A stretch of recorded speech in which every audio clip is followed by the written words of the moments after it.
thought I'd be more excited about this. You know, I thought I'd be more satisfied having finally achieved like my dream.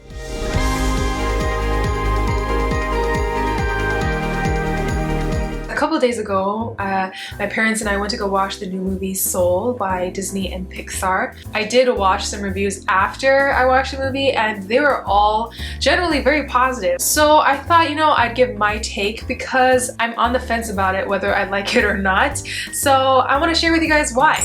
But the number one thing that I loved about this movie is that it's very relatable. There are two main characters. The first character, his name is Joe Gardner, and he wants to be a professional jazz musician, but right now he is stuck teaching music at a high school and he's not very satisfied in that job.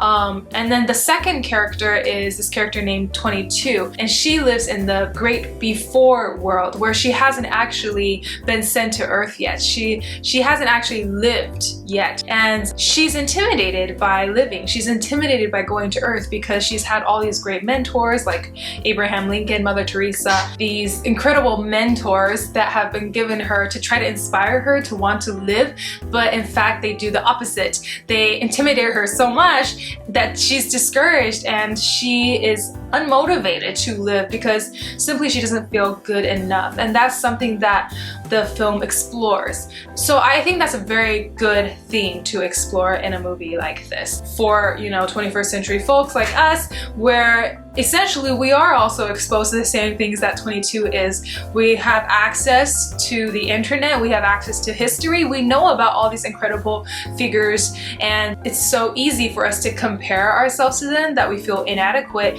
and as a result we're not motivated to live, and we think that we might not have anything of value to offer to this world, and that's the trap that 22 is in. So that's the number one lesson that I think this movie does very well, is don't compare yourself to other people. Comparison is the fastest killer to motivation. And as for Joe Gardner, his problem is not so much that he's not motivated to live. I think his challenge throughout the movie is to realize that there might be more to life than what he thinks is his ultimate motivation, passion, and goal, which is to be a jazz musician. Because at the end of the movie, he actually does finally get what he wants, and he ends up performing with one of his idols, Dorothea. It's really interesting because after he performs at the jazz club, and he and Dorothea are standing on the side of the street, and he has this strange expression on his face, and he asks her, "So what's next?" And then she says, "Well, we do it again tomorrow night, and then the night after that." And then you just kind of realize, like, as the blood drains from his face, like, I thought I'd be more excited about this. You know, I thought I'd be more satisfied having finally achieved like my dream, but he realizes that it's not all that he thought it would be. And I think that's also a very good theme. Your dream is not all that. I think it's very true. Sometimes we over glamorize what we think success is. Perhaps our purpose of life is actually deeper than the material things that we can achieve.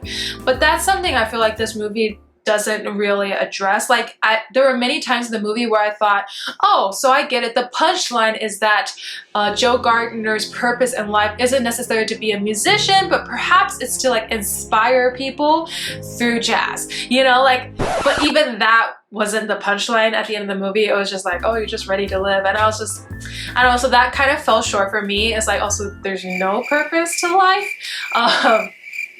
Yeah. And here's my like formal rebuttal to that premise, that our dreams may not be all that. However, that doesn't mean we should just give up on dreaming. It's kind of like my song, What If I Fly, right? So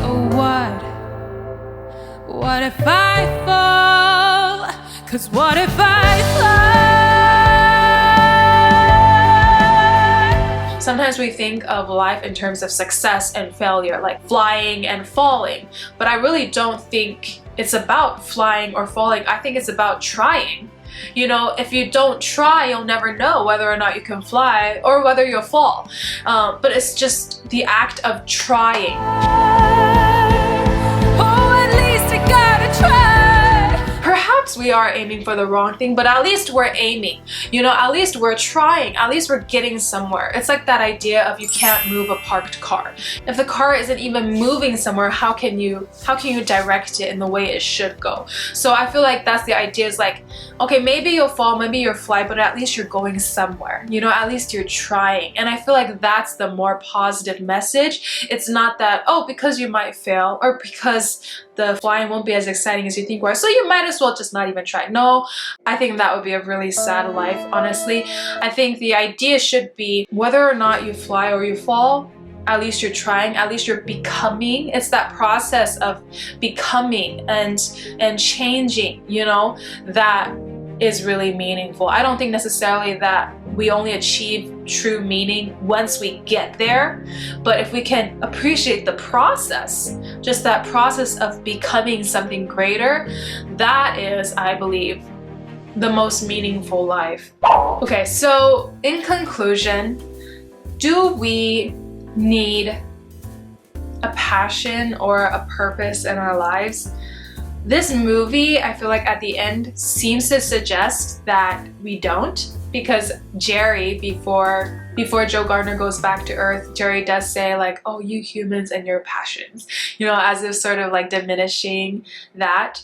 I agree that I think we shouldn't make our passions or the material expression of our purpose something so narrow and specific that there's only that, because that can become an obsession and it can become unhealthy. However, I do think as humans we need a purpose, and I don't think it's just about living in the moment, you know, and only pausing to smell the flowers. If all our lives was only pausing to smell the flowers, we would never actually appreciate them. But I think the reason why we can appreciate the flowers is because most of our life is suffering. Most of our life is bearing responsibility. But in the meantime, yes, stop to smell the roses. In the meantime, yes, appreciate the little things. But do those little things make up the entirety of life? No.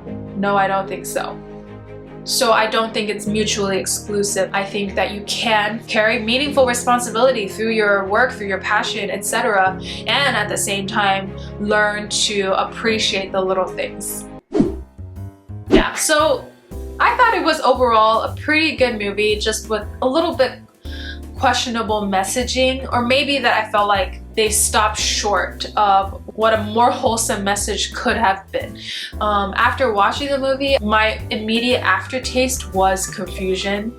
Also, I didn't cry in this movie at all. Like when I watched Inside Out, I cried so much in the last scene, but this movie, there wasn't anything that really like touched me in my heart. I feel like this movie really tried too hard to be kind of deep and intellectual. It made me think more than anything, but it didn't really make me feel anything.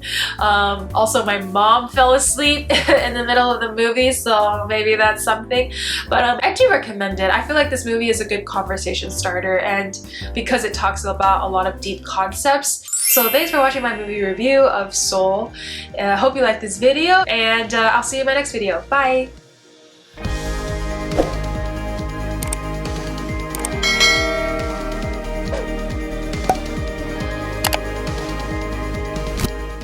Abraham Lincoln, Mother Teresa. Mom, recording. 干嘛？我穿你这个试试看好不好？啊？这个红的。哦，好啊，好啊。我要走了，我拿不下来。我看看可不可以穿。